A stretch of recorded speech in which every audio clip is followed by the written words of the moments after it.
Terus mohon maaf nih Pak. Ya. Cara Bapak mengenali bahwa memang aplikasinya gimana? Beliau ini pengidap ODGJ dan membedakan dengan orang yang memang nyata-nyata homeless gitu, yang orang tidak punya rumah dan tinggal di jalan itu gimana? Orang lagi ngobrol. Benda menjiwai. Gimana? Apakah memang itu bisa dikenali Pak secara ciri-ciri Orang fisik? dengan gangguan jiwa yang pertama kali bisa dilihat itu dia tidak menggunakan sandal. Oh. Ya, dia tidak menggunakan sandal, terus badannya dekil biasanya. Oh, itu yang pasti karena orang dengan gangguan jiwa itu biasanya tidur sembarangan. Ya. Nah, jadi kan Ya, ini rekonstruksi. Ya. Rekonstruksi. Jadi kan, jadi saya mohon maaf Pak Komandan. Jadi karena memang penyamarannya sangat luar biasa. Jadi mohon maaf. Saya kirain beneran. Saya juga Pak mikirnya gitu. Mohon izin Pak, anak istrinya juga mikir gitu Pak. Tapi ini luar biasanya Pak Purnomo ini ya. Beliau bersama sang istri itu awalnya fokus membantu pendidikan dan santunan anak yatim. Namun sejak bertemu beberapa ODGJ, mereka menampung sementara di rumah. Pak, biasanya orang tuh kalau lihat ODGJ di jalan, mohon maaf nih, Takut ya? Takut dia Pak. takut dia ngamuk, takut dia bertingkah yang membahayakan orang lain gitu. Mana sekarang saya lagi ngeliatnya di kantor nih.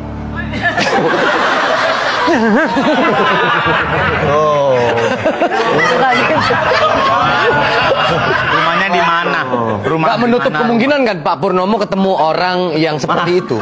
Kami memang sering ketemu orang dengan gangguan jiwa itu memang yang sangat agresif. Terakhir sebulan yang lalu kami dapat laporan.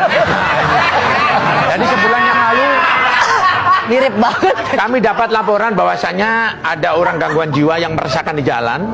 Kami datangi, kami berusaha baik. Saya nggak menganggap kalau dia itu agresif. Begitu saya pegang, niat tujuan kita memang kan nggak melukai. Jadi saya pegang, saya rayu, tahu-tahu dia mukul 2 kali sama saya. Dan memang kita harus diuji, kita sabar apa enggak. Kalau memang kita mukul bisa aja, tapi buat apa kita mukul? Kan niatnya kita menolong. Begitu kita pegang, tahu-taunya kepalanya dihantam kan. Jadi kemarin alhamdulillah dapat 4 jahitan. 4 jahitan ini di pelipis. Ya, di pelipis ini. Dan sebelum kami ketemu sama tadi yang nyamar-nyamar, alhamdulillah kemarin kita dipukul juga ini 1 ini. Ya Allah Pak, sabar banget. Ya memang itu pilihan. Tapi pendekatan yang efektif tuh Pak Purnomo akhirnya setelah 8 tahun tahu nggak cara pendekatan yang efektif tuh seperti apa? Jadi gini Mas, mohon izin untuk pendekatan efektif itu kayaknya susah ya, karena orang dengan gangguan jiwa nggak kayak orang normal. Mereka kadang-kadang marah, kadang-kadang mukul segala macam. Yang penting kita